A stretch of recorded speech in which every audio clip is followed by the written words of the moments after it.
नमस्कार। नई उम्मीदें, नए सपने और एक नई शुरुआत के साथ हर सुबह लेकर आती है अवसर अपार और हम हाजिर होते हैं इस मॉर्निंग प्राइम टाइम के पावर पैक शो को लेकर।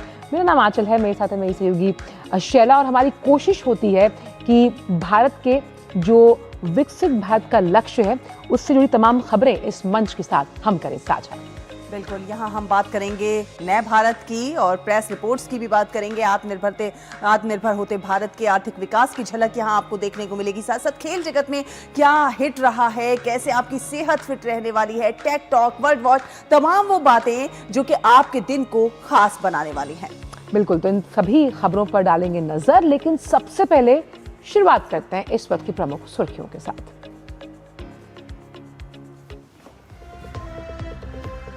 बीजेपी अध्यक्ष पद के लिए नामांकन आज। बीजेपी शासित प्रदेशों के मुख्यमंत्री, प्रदेश अध्यक्ष और वरिष्ठ नेताओं की उपस्थिति में नितिन नवीन भरेंगे अपना नामांकन।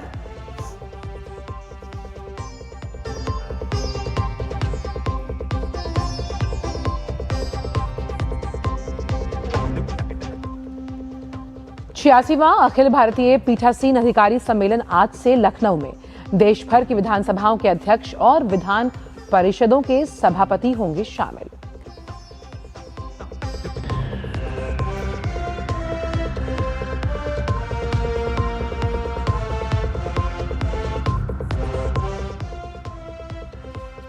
संयुक्त अरब अमीरात के राष्ट्रपति शेख मोहम्मद बिन जायद अल नाहयान आज से भारत के दौरे पर।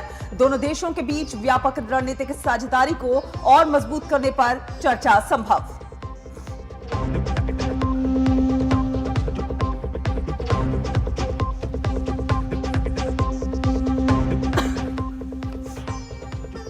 विश्व आर्थिक मंच का 56वां वार्षिक सम्मेलन आज से स्विट्जरलैंड के दावोस में। भारत की ओर से कई केंद्रीय मंत्री और सरकारी प्रतिनिधि मंडल समेत विभिन्न कंपनियों के सीईओ होंगे शामिल।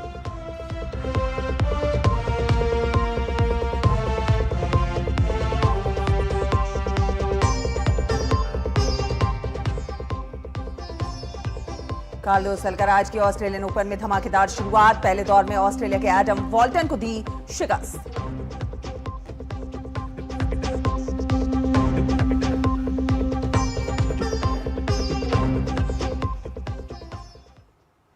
और आइए अब जानते हैं सभी खबरों को विस्तार के साथ और बात करते हैं बीजेपी के राष्ट्रीय अध्यक्ष पद को लेकर, जहां आज दोपहर नामांकन दाखिल किया जाना है।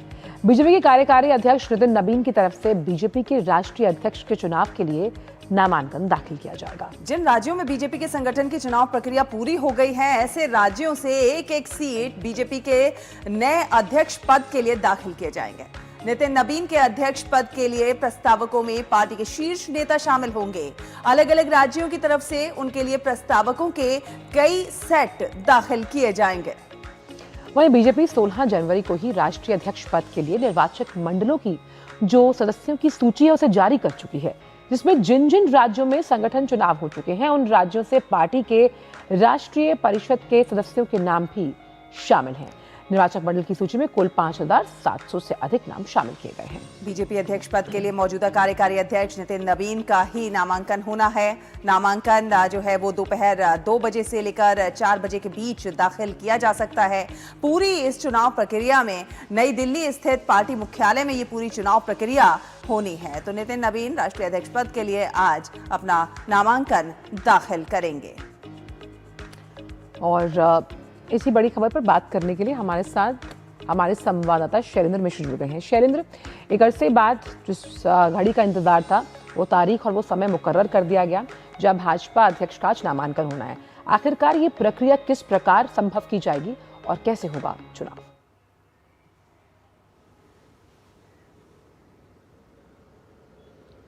देखिए, 16 तारीख को इस बात का ऐलान कर दिया गया था कि आज नामांकन होगा, यानी 19 जनवरी को नामांकन होगा और 20 जनवरी को ताजपोशी होगी नए राष्ट्रीय अध्यक्ष की। आज की प्रक्रिया यह है कि 2 बजे से 4 बजे तक नामांकन का समय रखा गया है, यानी 2 बजे के बाद आप देखेंगे कि बीजेपी के कार्यकारी अध्यक्ष नितिन नवीन के तरफ से नामांकन होगा। कई राज्यों से सेट बनाए गए हैं प्रस्तावक के तौर पर, जिसमें जो जिन राज्यों में चुनाव हो चुका है अलग अलग राज्यों में, उसमें एक सेट में 20 सदस्यों के कम से कम नाम हैं जैसे कि उत्तर प्रदेश, मध्य प्रदेश, राजस्थान सहित तमाम राज्यों की तरफ से नामांकन होगा और बीजेपी के शीर्ष नेताओं की तरफ से भी उनके प्रस्तावक रहेंगे नितिन नवीन के। तो आप देखें कि केवल एकमात्र जो नामांकन होना है वो नितिन नवीन का ही होना है, तो प्रस्तावक अलग अलग राज्यों से रहेंगे और ऐलान उनके नाम का औपचारिक तौर पर एक तरह से कल किया जाएगा। लेकिन चूंकि एक ही नाम के तौर पर नामांकन की बात कही जा रही है, तो नितिन नवीन अगले राष्ट्रीय अध्यक्ष होने जा रहे हैं, ये अब बिल्कुल तय है। तो 2 से 4 बजे के बीच नामांकन होगा। 4 बजे के बाद नामांकन प्रक्रिया में जो प्रपत्र है उनकी जांच होगी और फिर एक तरह से तय हो जाएगा कि नितिन नवीन अगले अध्यक्ष बनने जा रहे हैं। और अध्यक्ष बनने के बाद ही परसों ही उन्होंने बैठक बुलाई है, तो बहुत महत्वपूर्ण है। आज हम देखेंगे कि बीजेपी मुख्यालय में 2 बजे के बाद नामांकन प्रक्रिया शैलेंद्र, नितिन नवीन नामांकन दाखिल करेंगे, आज अध्यक्ष बनते हैं तो सबसे युवा अध्यक्ष होंगे। तो सवाल ये भी खड़ा होता है कैसी होगी उनकी टीम, किस तरह से वो अपनी टीम का चयन करेंगे।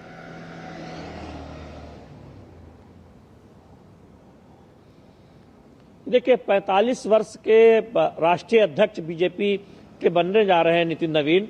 बीजेपी के राजनीतिक इतिहास में बीजेपी के गठन से लेकर अब तक के सबसे युवा राष्ट्रीय अध्यक्ष होंगे। तो ऐसे में ये कहा जा रहा है कि जब वो अपने महामंत्रियों की या फिर पूरी टीम गठित करेंगे तो उसमें युवा चेहरों की एक तरह से देखे प्रमुखता देखने को मिल सकती है।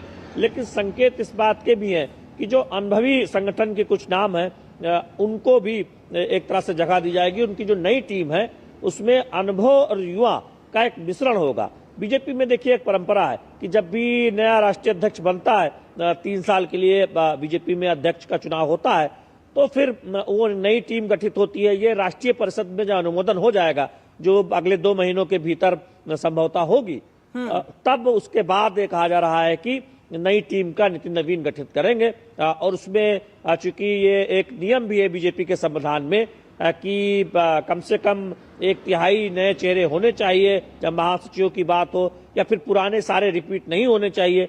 ये बिल्कुल स्पष्ट तौर पर संविधान में लिखा हुआ है बीजेपी के। तो ऐसे में नए चेहरे आएंगे और ये कहा जा रहा है कि टीम में बड़ी संख्या में युवा चेहरे और नए चेहरों को जगह मिलेगी। राज्यों की राजनीति में जो पुष्पित पल्लवित हुए युवा चेहरे हैं जिन्होंने संगठन में काम किया है या फिर सरकार में अपनी जिम्मेदारी निभा रहे हैं, उनको आप देखेंगे कि राष्ट्रीय टीम में लाया जाएगा। जिस तरह से नितिन नवीन बिहार में मंत्री के तौर पर काम कर रहे थे, बिहार से चुनकर विधायक बने हैं। तो लेकिन इसमें ये भी समझना होगा शैलेंद्र, क्योंकि नितिन नवीन का कार्यकाल 3 साल का होने वाला है। ऐसे में इसी साल कई ऐसे राज्य हैं जहां विधानसभा चुनाव हैं, तो किस तरह की राजनीतिक चुनौतियों का उनको सामना करना होगा और किस तरह से वो हम अपनी जिम्मेदारियों का निर्वहन कर पाएंगे ग्रास रूट लेवल पर।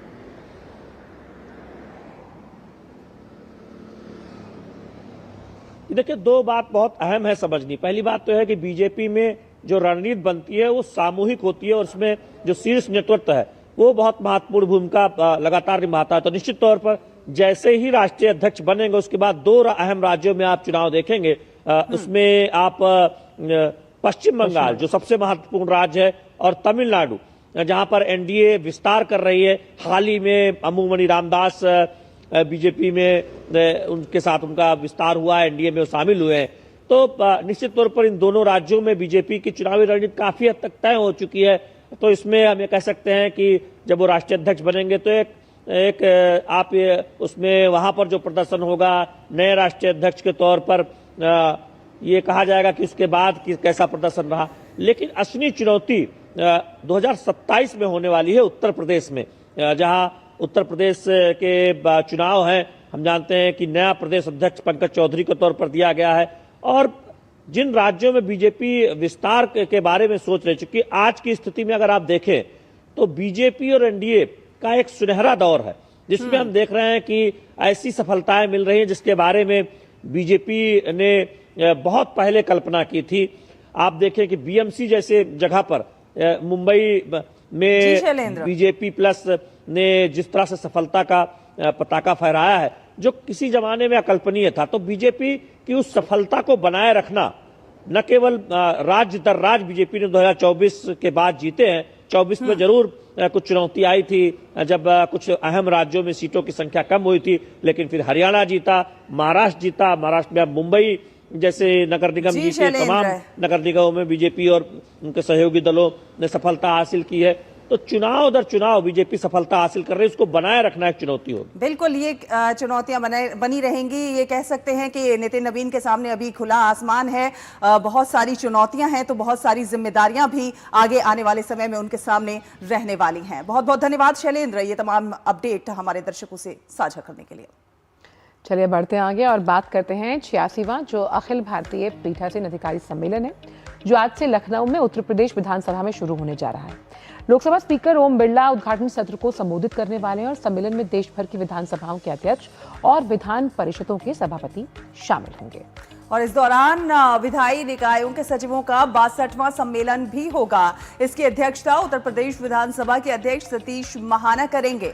सम्मेलन के दौरान पीठासीन अधिकारी, सचिव और प्रतिष्ठित प्रतिनिधि विधायी प्रक्रियाओं, संसदीय परंपराओं, सदन के संचालन, सुशासन और मौजूदा विधायी मुद्दों पर व्यापक चर्चा करेंगे। 3 दिवसीय सम्मेलन के दौरान गणमान्य व्यक्ति पारदर्शी, कुशल और नागरिक केंद्रीय विधायी प्रक्रियाओं के लिए प्रौद्योगिकी का लाभ उठाने के विभिन्न पहलुओं पर विचार मंथन करेंगे। साथ ही दक्षता बढ़ाने और लोकतांत्रिक शासन को मजबूत करने के लिए विधायकों की क्षमता निर्माण, जनता के प्रति विधायिका की जवाबदेही पर भी चर्चा की जाएगी। और एक और महत्वपूर्ण खबर का रुख कर लेते हैं। तमिलनाडु के करूर में सितंबर 2025 में हुई भगदड़ के मामले में सीबीआई अभिनेता विजय से फिर से पूछताछ करेगी। सीबीआई ने अभिनेता विजय को समन भेजकर तलब किया है। वो आज विजय से पूछताछ करेगी। करूर में यह घटना तब हुई जब विजय के कार्यक्रम के दौरान भारी भीड़ जमा हो गई, जिसमें भगदड़ मची, कई लोग घायल हुए। सीबीआई की जांच में सवाल उठ रहे हैं कि कार्यक्रम के आयोजन और भीड़ प्रबंधन में कोई लापरवाही तो नहीं हुई। ये घटना तमिलनाडु के एक सियासी तौर पर भी देखा जाए तो चर्चा का विषय बनी और इसके बाद आयोजकों और पुलिस द्वारा भीड़ प्रबंधन और सुरक्षा उपायों को लेकर कई सवाल उठाए गए हैं। अब सीबीआई की जांच के बाद ये बात स्पष्ट हो जाएगी कि ये भगदड़ किसी व्यक्ति या फिर संगठन की लापरवाही का परिणाम थी या फिर ये एक अपरिहार्य दुर्घटना थी।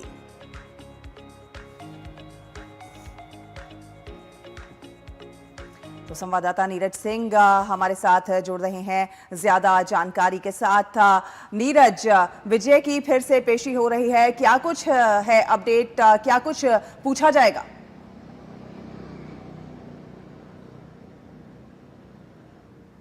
देखिए, बिल्कुल 12 जनवरी को एक्टर विजय को पूछताछ के लिए बुलाया गया था और जब 6 घंटे के करीब सीबीआई ने एक्टर विजय से पूछताछ करी थी तो उस समय उनका ये कहना था कि ना तो उनकी पार्टी की वजह से ये भगदड़ हुई है और ना ही इस भगदड़ में उनका कोई हाथ है। लेकिन सीबीआई उनके जवाबों से पूरी तरीके से संतुष्ट नहीं हुई। आप देखें कि जिस तरीके से ये पूरा घटनाक्रम हुआ, एक्टर विजय काफी देर से एक तो करूर पहुंचे थे और भीड़ लगातार बढ़ती जा रही थी और जिस समय उन्होंने अपना भाषण दिया था उस समय बेकाबू भीड़ हो गई और उस भगदड़ में 41 लोगों की जान चली गई। 50 से ज्यादा जो लोग हैं वो घायल हो गए। एक जो नेता होता है उसका ये कर्तव्य होता है कि अगर इस तरह की कोई घटना होती है तो वो वहां मौके पर मौजूद रहे और ज्यादा से ज्यादा अपने जो समर्थक हैं या पार्टी के जो लोग हैं टीवी के उनके माध्यम से जो घायल लोग हैं या जिन लोगों ने भगदड़ का शिकार हुए थे उनकी सहायता करें। लेकिन जो एक्टर विजय है वो वहां से घटनास्थल से चले गए। 12 जनवरी को जब सीबीआई ने पूछताछ करी तो कई तरह के जो सवाल हैं उनसे पूछे जो वो ठीक तरीके से नहीं दे पाए। आज दोबारा से सीबीआई ने पूछताछ के लिए उन्हें सम्मन भेजा है और उम्मीद की जा रही है 11 बजे के आसपास वो सीबीआई मुख्यालय पहुंचेंगे। कई तरह के सवाल हैं, क्या जो भीड़ वहां लगातार बढ़ रही थी तो एक्टर विजय के द्वारा देरी से पहुंचने का क्या कारण था, एक मुख्य सवाल सीबीआई का ये भी है। इसके अलावा जहां पर करूर में जहां रैली की जा रही थी टीवी के प्रमुख के द्वारा वहां किस तरह के इंतजाम किए गए थे, क्या जो इंतजाम किए गए थे उसकी जो जानकारी है वो एक्टर विजय को थी या नहीं थी। इसके साथ साथ ही वो घटनास्थल से लोगों को उसी हाल पर छोड़कर क्यों चले गए, ये तमाम तरह के सवाल हैं। क्या वहां पर पर्याप्त मात्रा में इंतजाम किए गए थे, क्योंकि ये भी खबरें आई थी कि वहां पर इतनी बड़ी संख्या में भीड़ थी लेकिन पीने के पानी की उचित व्यवस्था वहां पर नहीं थी, खाने की जो उचित व्यवस्था है वो वहां पर नहीं थी और कई सारे जो लोग हैं वो असहज महसूस कर रहे थे, खासतौर से बच्चे और महिलाएं। तो क्या इन तमाम इंतजामों की जानकारी एक्टर विजय को थी या नहीं थी? तो ये तमाम तरह के जो सवाल हैं जिनकी जानकारी सीबीआई पूछना चाहती है, क्योंकि इससे पहले भी आप देखें कि तमिलनाडु सरकार ने एक एसआईटी बनाई थी, एसआईटी ने अपनी जांच करी थी, वहां पर एफआईआर भी हुई थी, जिसमें टीवी के पार्टी के ऊपर ये जिम्मेदारी डाली गई थी कि जो इंतजाम है वो प्रॉपर तरीके से उन्होंने नहीं किए थे। उसके बाद सुप्रीम कोर्ट में ये मामला पहुंचा और फिर सुप्रीम कोर्ट ने सीबीआई जांच के आदेश दिए।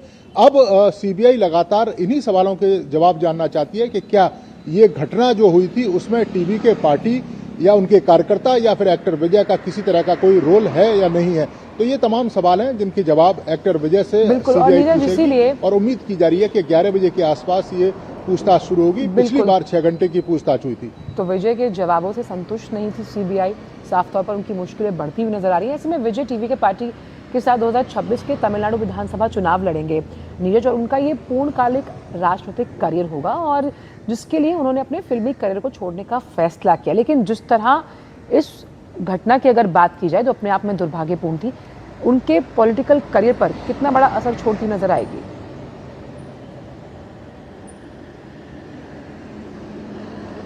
देखिए, बिल्कुल असर छोड़ेगी। आप देखें कि उसी का जिक्र मैं कर रहा था आंचल कि एक जो नेता होता है उसका ये कर्तव्य होता है कि अगर उनके जो समर्थक हैं और उनको चाहने वाले लोग हैं अगर किसी तरह की परेशानी में है तो वो वहां पर खड़े होकर उनकी सहायता करे और ना कि वो खुद वहां से भाग जाए। हमने वो दृश्य भी देखा है जब पटना में रैली हुई थी प्रधानमंत्री नरेंद्र मोदी की, जब प्रधानमंत्री का चुनाव चल रहा था उस समय पटना की रैली में बम धमाके हुए थे। प्रधानमंत्री मंच पर ही डटे रहे थे और लगातार जो भीड़ थी उसको शांत कराने की उन्होंने कोशिश की थी ताकि भगदड़ ना मचे और बड़ी संख्या में जो लोग हैं उससे प्रभावित ना हो। लेकिन यहाँ पर आप देखें कि बिल्कुल उल्टा हुआ और जो एक्टर विजय है वो घटना स्थल पर लोगों को उन्हीं के हालात में छोड़कर चला गया। तो निश्चित तौर पर जो तमिलनाडु के लोग हैं वो देख रहे हैं कि उनका जो भावी नेता है वो किस तरह का बर्ताव करता है। तो निश्चित तौर पर इसका असर उनके पॉलिटिकल करियर पर भी पड़ेगा, क्योंकि ये घटना तमिलनाडु के इतिहास में एक तरीके से काला धब्बे के तौर पर भी मानी जाती है, क्योंकि इतनी बड़ी घटना तमिलनाडु के इतिहास में भगदड़ की इससे पहले नहीं हुई। बिल्कुल कहीं ना कहीं कह सकते हैं कि अब जब सीबीआई जांच से कहीं ना कहीं जो जिम्मेदारी है वो तय होने की पूरी उम्मीद लगाई जा सकती है।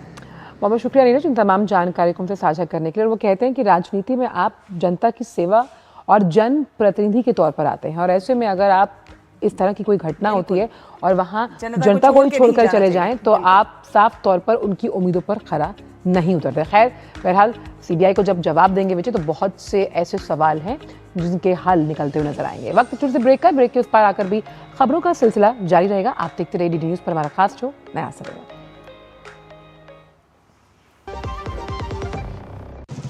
ओ हरी भैया, अरे वाह, खेतों में कौन सी फसल लगाए हो? 12 महीने कमा कर दे ऐसी फसल। क्या? मैंने नया व्यवसाय शुरू किया है। उसके लिए पैसे?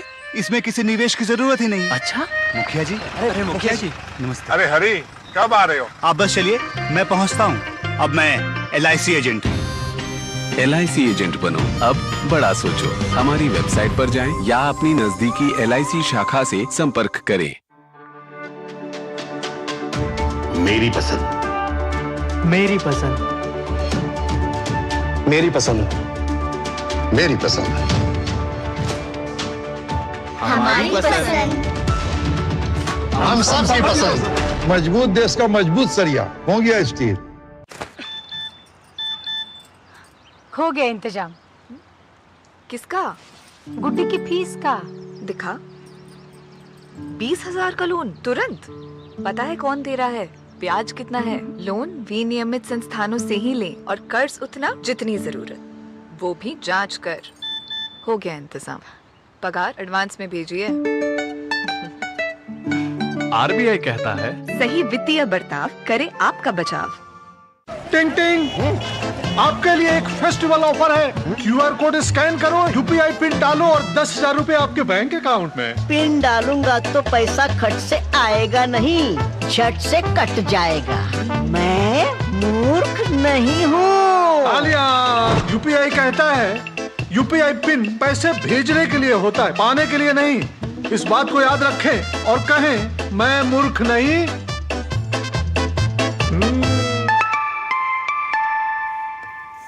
जाइए, आप भी किसी का टेस्ट लीजिए।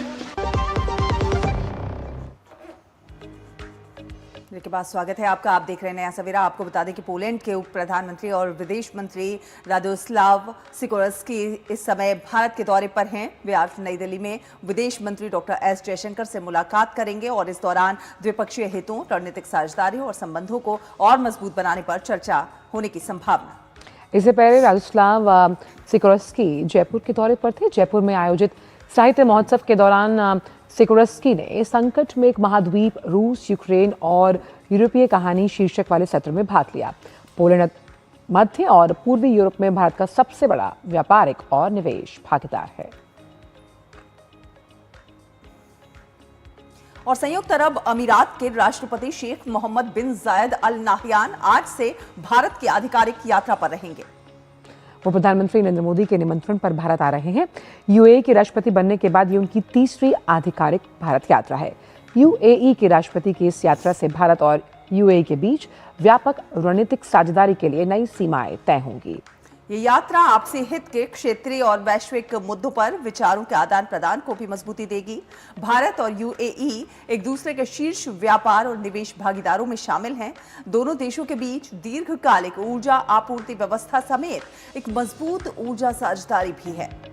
यूएई के प्रेसिडेंट की इस यात्रा से भारत और यूएई के व्यापारिक और रक्षा संबंध और मजबूत होंगे। और बाद वर्ल्ड इकोनॉमिक समिट के यानी कि विश्व आर्थिक मंच, जिसका 56वां वार्षिक सम्मेलन आज से स्विट्जरलैंड के दावोस में शुरू होगा। इस 5 दिवसीय सम्मेलन में 130 देशों के 3000 से ज्यादा प्रतिनिधि और 64 देशों के राष्ट्र प्रमुख शामिल होंगे। इसके लिए आयोजन स्थल पर सुरक्षा के कड़े बंदोबस्त किए गए हैं। इस सम्मेलन में एआई दुनिया को किस प्रकार से बदल रहा है जैसे विषयों पर चर्चा होगी। सम्मेलन में भारत की ओर से 100 से अधिक सीईओज और सरकारी प्रतिनिधिमंडल भाग लेंगे। सम्मेलन में शामिल होने के लिए केंद्रीय मंत्री प्रहलाद जोशी और के राममोहन नायडू पहुंच चुके हैं। इसके साथ ही सम्मेलन में महाराष्ट्र, आंध्र प्रदेश, मध्य प्रदेश, असम और झारखंड के मुख्यमंत्री निवेशकों के लिए अपने अपने राज्यों में जो व्यवसाय की संभावनाएं हैं उसके प्रदर्शन पर भी विस्तार से चर्चा करेंगे। वहीं सम्मेलन में कर्नाटक, उत्तर प्रदेश, केरल और तेलंगाना राज्यों की सरकारों के जो पवेलियंस है वो मौजूद हैं। इसीलिए PPP की अगर बात की जाए यानी पब्लिक प्राइवेट पार्टनरशिप किस तरह से नए आयाम लेती हुई नजर आएगी दावोस में, ये देखना होगा। हम जानते हैं कि प्रधानमंत्री नरेंद्र मोदी ने सत्ता में आने के बाद लंबित परियोजनाओं के काम में तेजी लाने और उन्हें जल्द से जल्द पूरा करने के लिए प्रगति नाम से बेहद महत्वपूर्ण पहल की शुरुआत की थी। इसका मकसद था प्रोजेक्ट्स में देरी की वजहों का पता लगाकर उसका समाधान निकालना। इस पहल की 50 बैठकें हो चुकी हैं और 85 लाख करोड़ की 3300 से अधिक परियोजनाओं को जल्द पूरा भी किया गया है। प्रगति की ये पहल कैसे कमाल कर रही है, इसी पर हम एक सीरीज चला रहे हैं और इसी कड़ी में आज प्रगति @50 विकास को गति में दिखाते हैं आपको ये विशेष रिपोर्ट।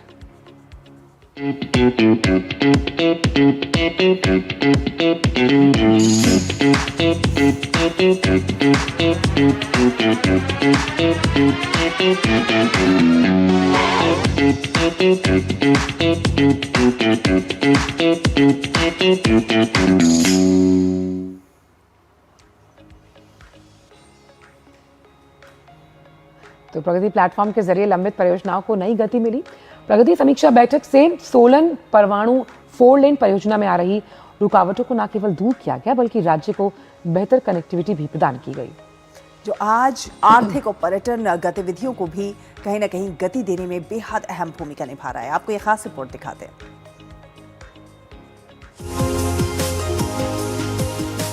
करीब 70 लाख की आबादी वाला पहाड़ी प्रदेश हिमाचल प्रदेश अपनी अर्थव्यवस्था, पर्यटन और रोजमर्रा की जरूरतों के लिए सड़क यातायात पर पूरी तरह निर्भर है।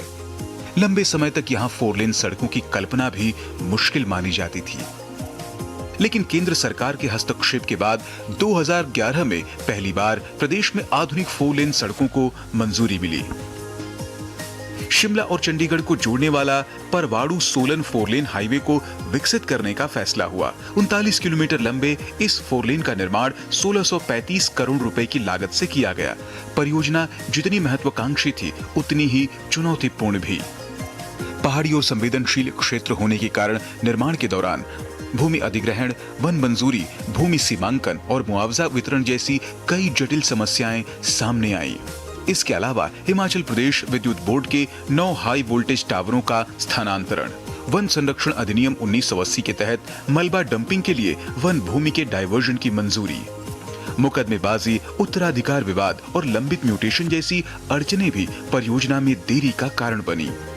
इन तमाम बाधाओं को दूर करने में प्रधानमंत्री नरेंद्र मोदी के नेतृत्व वाला प्रगति मंच निर्णायक साबित हुआ।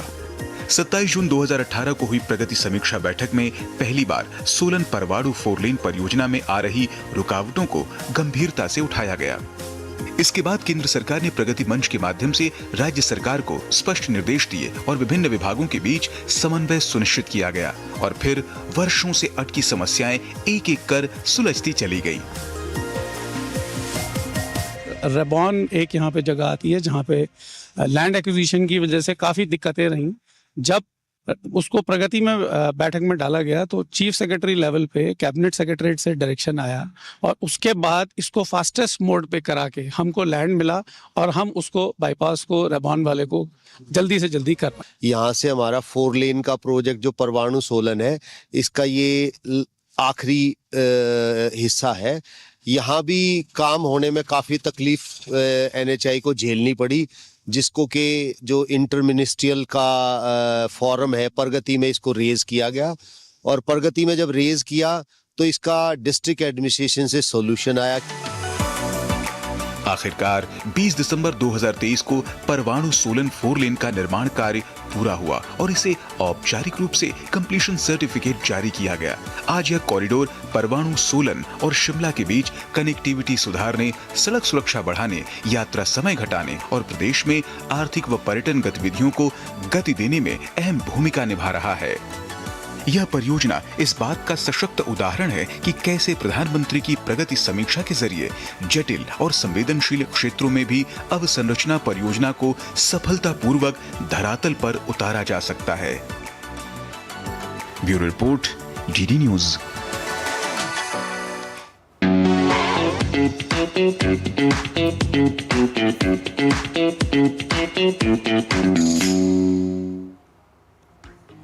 और चलिए बढ़ते हैं आगे और बात करते हैं इंस्पायरिंग इनोवेटर्स की। तो आज के हमारे इंस्पायरिंग इनोवेटर कौन है आंचल? वो हैं इनोगेल के फाउंडर शोभना यू, जो समुद्री विज्ञान, समुद्री सुरक्षा और जल से जुड़े हुए कृषि के लिए आर्टिफिशियल इंटेलिजेंस आधारित और IoT संचालित जो समाधान है, यानी कि इंटरनेट ऑफ थिंग्स के जरिए बहुत अहम काम इस दिशा में कर रहे हैं, जिससे जो मछुआरे हैं उन्हें मदद मिलेगी, क्योंकि हम बात कर रहे हैं यहाँ ब्लू इकोनॉमी को लेकर। आइए देखते हैं इस रिपोर्ट के जरिए।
डोल रही थी जिंदगी जब सागर की गहराइयों में, साहिल बनकर आए हैं वो जीवन के तूफानों में। इंस्पायरिंग इनोवेटर्स, और आज के हमारे इंस्पायरिंग इनोवेटर्स हैं इनोगल के founders. One of the greatest concern of fishing industry would be the basic communication and also the real-time life safety of the ocean worker, like someone falling overboard from the fishing boat. After 6 years of relentless research, we finally discovered a way forward complete solution. we have created a watch called Rakshava. This is enabled with GPS as well as sensor enabled, and this is paired along with a powerful monitoring system called Kadal Compass. In addition to GPS tracking, the watch monitors the wearer's pulse and oxygen levels and shares the vital data to the Kadal Compass. With a range of 20-kilometer radius, the Kadal Compass device links with other nearby boats having Kadal Compass and alerts them in case of calamity, weaving almost a mesh-like network. The fishing industries are crippled with number of challenges in the ocean, like identifying the potential fishing zone, which will lead to bycatch, overfishing, and also the inefficient fishing routes. Furthermore, when we are talking about the inland fishing or cage fishing, the water quality parameters will play a major role in related to harvesting. Even the slightest water quality parameter change will lead to high mortality rate. To solve these issues, we developed an underwater device called Swansea. Swansea has two distinct variants, one designed for ocean data mining linked with Kadal Compass. The other design is tailored for inland fishing or cage fishing, and it's connected with Cage Compass. Swansea for Ocean. It has the capability to capture the ocean-sensitive data like salinity, oil spillage, temperature, depth, underwater object detection. With the cutting-edge Hydro AI technology, the device predicts the type, size, and the speed of the fish, and also helps detecting any new kind of species. With regard to inland fish farming, Swansea also predicts the temperature, pH, dissolved oxygen, turbidity, various nitrogen compounds, and level of the water, which is very important for the feeding and sustaining healthy fish, size, and disease identification. Inogal company அவங்க வந்தாங்க அவங்க கூட நாங்க boat கடலுக்கு போனோம் போயிட்டு phishing எல்லாம் check பண்ணோம் ரொம்ப நல்லா இருந்துது நல்லா எங்களுக்கு ரொம்ப பிடிச்சிருந்தது எங்களுக்கு தேவையான அனைத்து உபகரணங்களும் ரெடி பண்ணி தரேன்னு நினைக்கிறாங்க ரொம்ப மிக மகிழ்ச்சி எங்களுக்கு சார் நாங்கள் போட்டிங் டெய்லி தினசரி போகும்போது எங்களுக்கு ஃபுல் சேஃப்டி கிடையாது சார் எங்களுக்கு சேஃப்டி கிடையாது நாங்கள் போட்லேருந்து தவறி விழுந்தா அன்டைம் நைட்லேயும் பகல்லையும் இருந்தால் இறந்துடுறோம் அதுக்கு தேவையான உபகரணம் வாட்சு தேவையான எங்களை ஆள் போனால் உயிர் போய் போகுது அதை தடுக்கிறதுக்கு தேவையான உபகரணங்கள் எங்களுக்கு ரொம்ப அவசியம். We received feedback from the fishermen that are very happy with this instrument, this Kadal Compass, as well as the watch. It was very helpful for them also. I congratulate the inaugural innovation for bringing a new concept of helping the fishermen community in the country. Our system works seamlessly in 4G, 5G, and also even satellite-enabled connection. It is incredibly cost-effective and designed in such a way that every fisherman can afford it and improve their profitability and real-time life safety. इनॉगल ने marine और fishing sector को सुरक्षित और विकसित करने का revolution छेड़ दिया है और उनके फाउंडर्स को बनाया है इंस्पायरिंग इनोवेटर्स। ये है नए भारत की नई पहचान।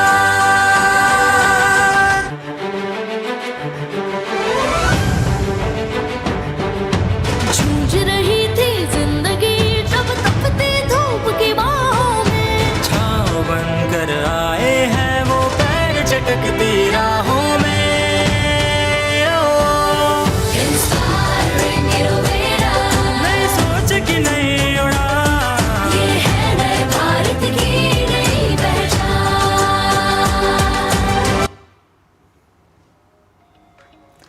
और इसी के साथ यहाँ रुकेंगे एक छोटे से ब्रेक के लिए, जल्द हाजिर होंगे। अब देखते रहिए नया सवेरा। ओ हरी भैया, अरे वाह, खेतों में कौन सी फसल लगाए हो? 12 महीने कमा कर दे ऐसी फसल। क्या? मैंने नया व्यवसाय शुरू किया है। उसके लिए पैसे? इसमें किसी निवेश की जरूरत ही नहीं। अच्छा मुखिया जी। अरे मुखिया जी नमस्ते। अरे हरी, कब आ रहे हो? आप बस चलिए, मैं पहुंचता हूं। अब मैं LIC एजेंट हूं। LIC एजेंट बनो, अब बड़ा सोचो। हमारी वेबसाइट पर जाएं या अपनी नजदीकी LIC शाखा से संपर्क करें। जब धरती चीर कर निकलता है लोहे का पत्थर और मिलता है मोंगिया के जोश से, फिर तपता है, पिघलता है और बनता है फौलाद। अब होता है सरिया सारी खूबियों के साथ। मोंगिया स्टील, मजबूत देश का मजबूत सरिया। विभाग अनेक, कंप्लेंट बॉक्स 1। किसी भी सरकारी दफ्तर, विभाग या बैंक से जुड़ी शिकायत के लिए pgportal.gov.in पर जाएं, रजिस्टर करें, संबंधित विभाग चुनें, शिकायत दर्ज करें और ट्रैकिंग आईडी नोट करें। एसएमएस या ईमेल पर एक्नॉलेजमेंट पाएं और शिकायत का जवाब सीधे मंत्रालय से प्राप्त करें। अब तक 1 करोड़ 12 लाख से अधिक भारतीयों ने भरोसा जताया। सीपी ग्राम्स, आपकी हर शिकायत का हल। अभी शिकायत दर्ज करें pgportal.gov.in। टिंग टिंग, आपके लिए एक फेस्टिवल ऑफर है। क्यूआर कोड स्कैन करो, यूपीआई पिन डालो और 10,000 रुपए आपके बैंक अकाउंट में। पिन डालूंगा तो पैसा खट से आएगा नहीं, झट से कट जाएगा। मैं मूर्ख नहीं हूँ। तालियां। यूपीआई कहता है यूपीआई पिन पैसे भेजने के लिए होता है, पाने के लिए नहीं। इस बात को याद रखें और कहें, मैं मूर्ख नहीं।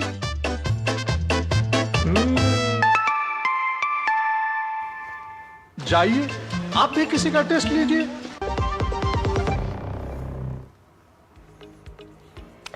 ब्रेक के बाद स्वागत और आइए रुक करते हैं हमारे खास सेगमेंट अखबारों की सुर्खियों का, जहां हम समाचार प्रकाशित में जो तमाम खबरें होते हैं वो दिलचस्प अंदाज में आपके लिए लेकर आते हैं। तो अब सबसे पहली खबर जो हम आपके लिए आज ट्रैक कर रहे हैं वो वर्ल्ड इकोनॉमिक फोरम से जुड़ी हुई है कि कैसे विश्व आर्थिक मंच यानी कि जो दावोस में हो रहा है उसमें भारत अपनी मौजूदगी बहुत सशक्तता के साथ दर्शा रहा है, क्योंकि इस बार का फोकस बहुत साफ है कि कैसे जो तमाम राज्यों से जुड़े हुए प्रतिनिधि गए हैं वो पब्लिक प्राइवेट पार्टनरशिप को कितना ज़्यादा अट्रैक्ट कर पाएंगे अलग अलग सनराइजिंग सेक्टर्स को लेकर। बिल्कुल, और अगली खबर जो है वो दिल्ली सरकार की से जुड़ी हुई है। दिल्ली सरकार सभी एजेंसियों पर एक साझा प्लेटफॉर्म से प्रदूषण से निपटने के लिए एक नया फ्रेमवर्क तैयार कर रही है, जिसमें सभी एजेंसियों को एक साझा प्लेटफॉर्म पर जोड़ेगी। साथ साथ इसमें डस्ट कंट्रोल के लिए किस प्रकार से घास से ढकने की तैयारी हो उसके बारे में भी जो है साझा किया जाएगा। अस्पताल, स्कूल, सरकारी ऑफिस प्रदूषण से मुक्त बनेंगे और 9 से 11 के लिए स्कूलों में हाइब्रिड क्लास शुरू की जाएगी। तो क्लीन एयर फ्रेमवर्क कैसे तैयार हो सके, इसके लिए दिल्ली सरकार ने कमर कस ली है।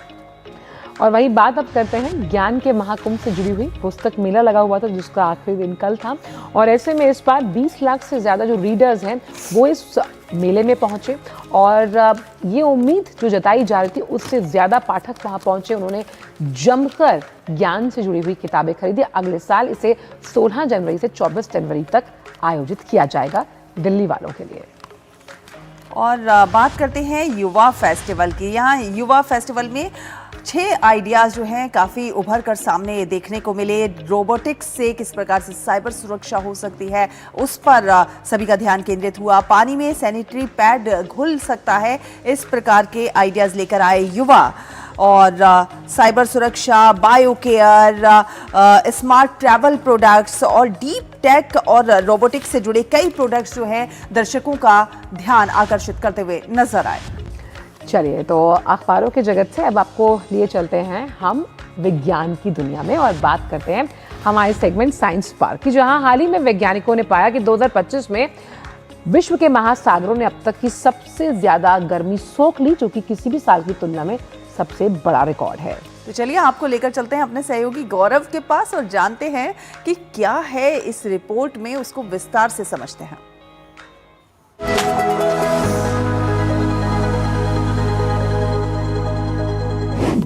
ग्लोबल वार्मिंग और इससे होने वाले नुकसान को लेकर आए दिन कोई ना कोई रिपोर्ट सामने आती रहती है। ऐसे में हाल ही में हमारी पृथ्वी और पर्यावरण को लेकर एक और गंभीर चेतावनी सामने आई है, जो है महासागरों की बढ़ती गर्मी की। वैज्ञानिकों ने हाल ही में पाया है कि 2025 में विश्व के महासागरों ने अब तक की सबसे ज्यादा गर्मी सोखी, जो कि किसी भी साल की तुलना में सबसे बड़ा रिकॉर्ड है। महासागर पृथ्वी की जलवायु को संतुलित रखने में बेहद अहम भूमिका निभाते हैं, क्योंकि ये वातावरण में बढ़ती ग्रीन हाउस गैसों से आने वाली गर्मी का लगभग 90% हिस्सा सोख लेते हैं। लेकिन जब महासागर खुद अत्यधिक गर्म हो जाते हैं तो इसका मतलब है कि हमारी धरती, समुद्री जीवन और मौसम पर बुरा और गंभीर असर पड़ेगा। तो साइंस स्पार्क के इस सेगमेंट में विस्तार से बात होगी इसी गंभीर चेतावनी की। इस चेतावनी पर अहम और महत्वपूर्ण सवाल आता है कि महासागर इतनी गर्मी क्यों सोख रहे हैं। वैज्ञानिक मानते हैं कि महासागर धरती के प्राकृतिक हीट बफर की तरह काम करते हैं। जब हमारी धरती पर ग्रीन हाउस गैसें जैसे कार्बन डाइऑक्साइड और मीथेन बढ़ती है तो ये हवा में गर्मी को फंसा लेती है और पृथ्वी ज्यादा गर्म हो जाती है। महासागर इस गर्मी का लगभग 90% हिस्सा सोख लेते हैं ताकि हवा और जमीन अचानक ज्यादा गर्म ना हो जाए। इसे ऐसे समझिए कि जैसे आप गर्मी में ठंडा पानी पीते हैं और अपने शरीर को ठंडा रखते हैं, ठीक वैसे ही महासागर पृथ्वी को ठंडा रखने की कोशिश करते हैं जिससे स्थिति बिगड़े ना बल्कि संतुलित बनी रहे। लेकिन जब ग्रीन हाउस गैसें लगातार बढ़ती हैं और पृथ्वी की गर्मी बढ़ती है तो महासागर भी ज्यादा गर्म होने लगते हैं और इस वजह से समुद्र के ऊपर पानी का तापमान रिकॉर्ड स्तर तक पहुंच गया है और इसका असर मौसम, समुद्री जीवन और समुद्र की लहरों पर गंभीर रूप से पड़ने लगा है। अब आप सोच रहे होंगे कि इससे आपके जीवन पर क्या असर पड़ेगा, तो चलिए आपको बताते हैं पृथ्वी पर रह रहे लोगों पर इसका क्या असर पड़ेगा। महासागर जितना अधिक गर्म होंगे उतनी ही धरती पर रहने वाले लोगों की जिंदगी भी प्रभावित होगी। इसे कुछ फैक्ट्स एंड फिगर्स के जरिए समझते हैं। दुनिया भर के 50 से ज्यादा वैज्ञानिकों ने मिलकर महासागरों और उनके तापमान को लेकर गहनता से लंबी रिसर्च की है, जिसमें उन्होंने पाया है कि महासागर ने अब तक की सबसे ज्यादा गर्मी सोखी है, जो कि लगभग 23 जेटाजूल है। जेटाजूल ऊर्जा की एक इकाई होती है। इसे ऐसे समझिए कि जिसका उपयोग आमतौर पर बड़ी मात्रा में ऊर्जा को मापने के लिए किया जाता है। तो 23 जेटाजूल दुनिया की 2023 की पूरी ऊर्जा खपत से 37 गुना अधिक है और इसके कारण समुद्र की सतह का तापमान औसतन 0.5 डिग्री सेल्सियस से ज्यादा बढ़ गया है, जो 2025 में और अधिक बढ़ गया है, जिसके चलते मौसम में बड़े बदलाव आ सकते हैं और पहले से ज्यादा गर्मी पड़ सकती है। आजकल आप लोगों ने भी मौसम के बदलते पैटर्न को देखा होगा। इस बदलते पैटर्न से और क्या क्या हो सकता है, आइए आपको यह बताते हैं। गर्म होते महासागर के कारण तूफान और चक्रवात तेज और अधिक खतरनाक हो सकते हैं। बारिश और बाढ़ जैसी प्राकृतिक आपदाएं पहले से ज्यादा बढ़ सकती हैं।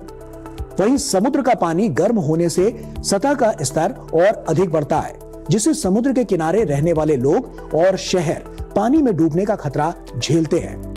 इसके अलावा मछलियों और समुद्री जीवन पर असर पड़ता है, जिससे मछली पकड़ने वाले लोग अपनी रोजी रोटी खो सकते हैं। गर्म महासागर और बदलते मौसम से खेती भी प्रभावित होती है, जिससे भोजन और पानी की कमी हो सकती है। मतलब यह है कि महासागर की बढ़ती गर्मी सीधे तौर पर हमारे जीवन, भोजन, पानी और सुरक्षा को बड़े खतरे में डाल रही है। इस समस्या का हल क्या है? इस समस्या का सबसे बड़ा और असरदार हल है पृथ्वी को और गर्म होने से रोकना। वैज्ञानिकों और संयुक्त राष्ट्र के अनुसार हमें 2035 तक ग्रीन हाउस गैसों के उत्सर्जन में 55% तक की कटौती करनी होगी। हमें कोयला, तेल और गैस जैसे फॉसिल फ्यूल्स का इस्तेमाल कम करना होगा और उनकी जगह सूरज की रोशनी यानी कि सोलर एनर्जी और हवा, विंड एनर्जी जैसी साफ ऊर्जा अपनानी होगी। ज्यादा से ज्यादा पेड़ लगाने होंगे, क्योंकि पेड़ हवा से कार्बन डाइऑक्साइड सोख लेते हैं और धरती को ठंडा रखने में मदद करते हैं। साथ ही हमें बिजली और पानी की बचत, प्लास्टिक का इस्तेमाल कम करना और पर्यावरण को नुकसान पहुंचाने वाली आदतों को छोड़ना होगा। सरकारों को सख्त कानून बनाने होंगे और हम सबको मिलकर छोटी छोटी आदतें अपनानी होंगी, नहीं तो यह समस्या समय के साथ और गंभीर होती जाएगी। संक्षेप में कहें तो महासागर हमें चेतावनी दे रहे हैं कि अगर हमने आज प्रकृति की नहीं सुनी तो कल उसका असर हमारी पूरी जिंदगी पर और गंभीर रूप से पड़ता हुआ नजर आएगा। ऐसे में अब समय है कि हम मिलकर धरती को बचाएं, ताकि आने वाली पीढ़ियां एक सुरक्षित और सुंदर भविष्य देख सके और बेहतर जिंदगी जी सके। तो इसी के साथ साइंस स्पार्क में इतना ही। फिर होगी आपसे मुलाकात कुछ और इंटरेस्टिंग टॉपिक्स के साथ। तब तक के लिए दीजिए अनुमति। नमस्कार।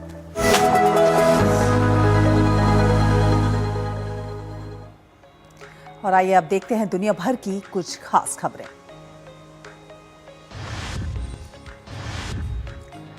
और बात अमेरिकी राष्ट्रपति डोनाल्ड ट्रंप की, जिनकी ओर से टैरिफ लगाने की धमकी के बाद यूरोपीय देशों ने एकजुटता दिखाते हुए कड़ा रुख अपनाया। 8 यूरोपीय देश एक साथ आए। उन्होंने डेनमार्क और ग्रीनलैंड के लोगों के समर्थन का ऐलान किया।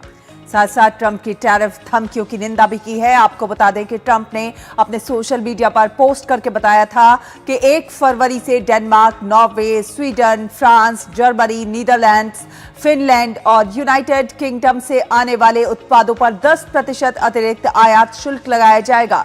इन देशों पर पहले से ही अमेरिकी टैरिफ लागू हैं, अब उनमें और बढ़ोतरी की जाएगी। साथ ही ट्रंप टैरिफ ना लगाएं, इसके लिए यूरोपीय देश अपनी तरफ से पूरी कोशिशें कर रहे हैं, लेकिन अमेरिका ने टैरिफ लागू किए तो जवाबी कार्रवाई की तैयारी भी की जा रही है।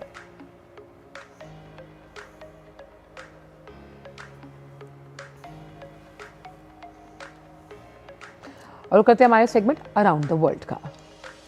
बिल्कुल, सीरिया की सरकार ने सीरियन डेमोक्रेटिक फोर्सेस के साथ युद्ध विराम की घोषणा किया और इसके साथ ही सीरिया सरकार का देश पर लगभग पूर्ण नियंत्रण हो गया और उत्तर पूर्वी क्षेत्र पर 1 दशक से अधिक समय से नियंत्रण रखने वाले कुर्द बल भंग हो गए। आपको बता दें कि इस महीने की शुरुआत में सरकारी बलों और एसडीएफ के बीच तनाव चरम पर पहुंच गया था। दक्षिणी स्पेन में भीषण रेल हादसा हुआ। 2 हाई स्पीड ट्रेनें पटरी से उतरी। 2 लोगों के मारे जाने की खबर। कई लोग ट्रेन के डिब्बों में फंसे हुए। राहत और बचाव दल मौके पर पहुंचा। बचाव कार्य शुरू। वहीं घायलों को नजदीकी अस्पतालों में भेजा जा रहा है। पाकिस्तान के कराची में मॉल में भीषण आग लगने से 18 लोगों की मौत हो गई है। कई लोग गंभीर रूप से झुलस गए। बता दें कि M8 जिना मार्ग पर स्थित बहुमंजिले गुल प्लाजा में भीषण आग लग गई, जिसके बाद आग ने विकराल रूप ले लिया। मॉल में करीब 1200 दुकानें हैं और दुकानों में ज्वलनशील वस्तुएं भी रखी हुई थी। चिली में जंगल की आग से बहुत बड़ा नुकसान हुआ। बायो और नुब्लिक क्षेत्रों में लगी आग में कम से कम 16 लोगों की मौत। आग इतनी भीषण थी कि कई घर, इमारतें और जंगल जलकर पूरी तरह नष्ट। ड्रोन से ली गई तस्वीर और वीडियो में हर तरफ तबाही का मंजर दिखाई दे रहा है। कई लोग अपने जले हुए घरों और पड़ोस को देखकर सदमे में।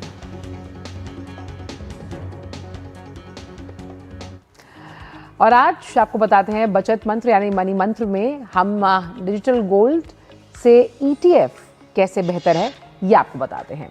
तो मार्केट रेगुलेटर सेबी का अगर जिक्र किया जाए तो उनके अनुसार डिजिटल गोल्ड में अधिक जोखिम है और डिजिटल गोल्ड को रेगुलेट करने वाली कोई सरकारी अथॉरिटी है ही नहीं। डिजिटल गोल्ड बेचने वाला प्लेटफॉर्म अगर बंद हुआ तो नुकसान हो सकता है। अनरजिस्टर्ड ऑनलाइन प्लेटफॉर्म्स या ज्वेलर पर विश्वास ना करें। गोल्ड एक्सचेंज ट्रेडेड फंड में कम रकम से भी निवेश संभव है। गोल्ड खरीदने, रखने और सिक्योरिटी का झंझट भी खत्म हो जाएगा। ऑनलाइन कभी भी खरीद फरोख्त की सुविधा है। सोने की बढ़ती कीमतों का आसानी से फायदा है और ETF का कारोबार शेयर जो है वो बाजार में होता है। खरीदने और बेचने के लिए डीमैट अकाउंट का होना बहुत ज्यादा जरूरी है। इसके साथ ही गोल्ड को पोर्टफोलियो में रखना एक शानदार विकल्प होता है। पोर्टफोलियो का जो बाइफिकेशन है यानी कि विविधीकरण, वो उसके जोखिम यानी रिस्क फैक्टर को कम करता है। शेयर बाजार में गिरावट के दौरान गोल्ड में मुनाफा मिलता है। अपने उद्देश्य और साथ ही साथ आपका जो फाइनेंशियल गोल है उसके अनुसार आप अपने पोर्टफोलियो में चेंजेस कर सकते हैं और नुकसान से बचने के लिए गोल्ड फंड का भी सहारा लिया जा सकता है।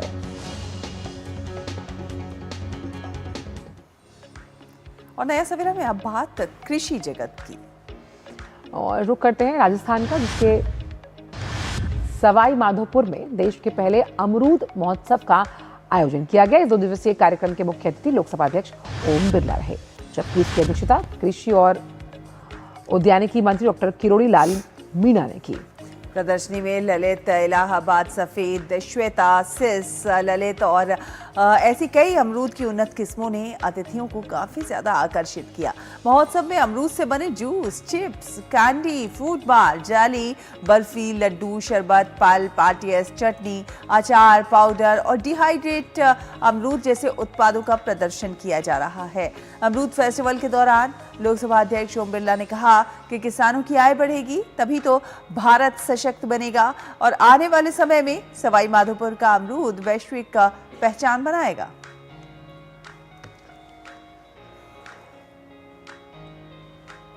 और अब बात होगी आपकी और हमारी सेहत यानी फिटनेस मंत्र की। जिगर की बीमारी के कई कारण हो सकते हैं। जिगर प्रभावित होने का एक बहुत बड़ा कारण है शराब का सेवन करना। वैसे तो शराब का दुष्प्रभाव पूरे शरीर पर होता है, लेकिन इससे सबसे अधिक प्रभावित होता है जिगर। और शराब के सेवन से आपका जो लिवर है उसे किस तरह से हानि पहुंचती है, उसके गंभीर लक्षण कैसे उत्पन्न होते हैं, देखिए इस रिपोर्ट के जरिए।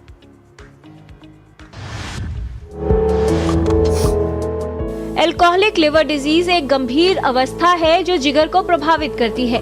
इसका कारण शराब का सेवन करना होता है। फैटी लिवर एक ऐसी स्थिति है जिसमें जिगर की कोशिकाओं में असामान्य रूप से अधिक मात्रा में वसा जमा होने लगती है। फैटी लिवर सबसे अधिक आमतौर पर शराब के अत्यधिक सेवन के कारण होता है। इस अवस्था को फैटी लिवर डिजीज कहा जाता है। अल्कोहल हमारे शरीर में लिवर में फैट जमा कराता है। अगर ये और ज़्यादा नुकसान करे तो लिवर में इन्फ्लेमेशन करता है, जिसको कि हम अल्कोहलिक हेपेटाइटिस कहते हैं। अल्कोहल का अगर सेवन ज़्यादा लंबा समय तक रहे तो ये लिवर में क्रॉनिक लिवर डिजीज़ या जिसको कि हम सिरोसिस भी कहते हैं। अल्कोहल विश्व भर में बहुत एक इम्पॉर्टेंट कॉज है लिवर में सिरोसिस करने का, और इंडिया में ये सबसे इम्पॉर्टेंट या मोस्ट कॉमनेस्ट कॉज है लिवर सिरोसिस का आज की डेट में इंडिया में। यकृत यानी जिगर भोजन और अपशिष्ट पदार्थों के प्रसंस्करण के लिए शरीर का प्रमुख अंग है। स्वस्थ लिवर में बहुत कम या वसा की मात्रा बिल्कुल नहीं होती, लेकिन यदि कोई व्यक्ति अधिक मात्रा में शराब का सेवन करते हैं या अत्यधिक भोजन खाते हैं जिसमें वसा हो, तो उसका जिगर अतिरिक्त कैलोरी को वसा में बदलकर उसे अपने अंदर एकत्रित करने लगता है। जिगर के प्रभावित होने पर प्रारंभिक अवस्था में कोई लक्षण नजर नहीं आते, लेकिन जिगर में सिरोसिस यानी लिवर सिरोसिस होने पर व्यक्ति को पीलिया, पैरों में सूजन, पेट में पानी आना, खून की उल्टी होना और बेहोशी जैसे लक्षण उत्पन्न हो सकते हैं। ये बहुत ही एक मिथ है कि अल्कोहल का सेवन या तो खाने के साथ किया जाए, खाली पेट किया जाए तो आपके लिवर में नुकसान नहीं होंगे। ये बिल्कुल एक मिथ है। अल्कोहल का सेवन बिल्कुल भी नहीं करना चाहिए, क्योंकि अगर हमें लिवर को अच्छा रखना है तो अल्कोहल का सेवन बिल्कुल भी नहीं होना चाहिए। बिंज ड्रिंकिंग लिवर में और शरीर में अदर ऑर्गन्स में बहुत ज़्यादा नुकसान देती है। इवन अल्कोहल ऐसे बिंज ड्रिंकिंग करने से एक्सीडेंट्स के इंसिडेंसेस बढ़ जाते हैं। तो मेरा तो ये एडवाइस रहेगा कि अल्कोहल का सेवन बिल्कुल भी नहीं करना चाहिए। यदि आप भी शराब का सेवन करते हैं तो सावधान हो जाएं, क्योंकि ये आपके जिगर के लिए एक बड़ा खतरा साबित हो सकता है और कारण बन सकता है एल्कोहलिक फैटी लिवर डिजीज का। शराब का सेवन न करके और स्वस्थ जीवन शैली अपनाकर अपने जिगर के स्वास्थ्य को बेहतर रखा जा सकता है। किरण भारद्वाज, डीडी न्यूज। और नया सवेरा में अब बात करते हैं मौसम से जुड़ी हुई।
इसी के साथ नया सवेरा में वक्त आ गया है आपसे विदा लेने का, लेकिन जाने से पहले आपको दिखाते हैं बोलिविया के ला पास की कार्निवल की कुछ झलकियां। बिल्कुल, आप इन झलकियों का आनंद लीजिए चाय की चुस्कियों के साथ। हमें दीजिए इजाजत, मुस्कुराते रहिए, सशक्त रहिए। नमस्कार। नमस्कार।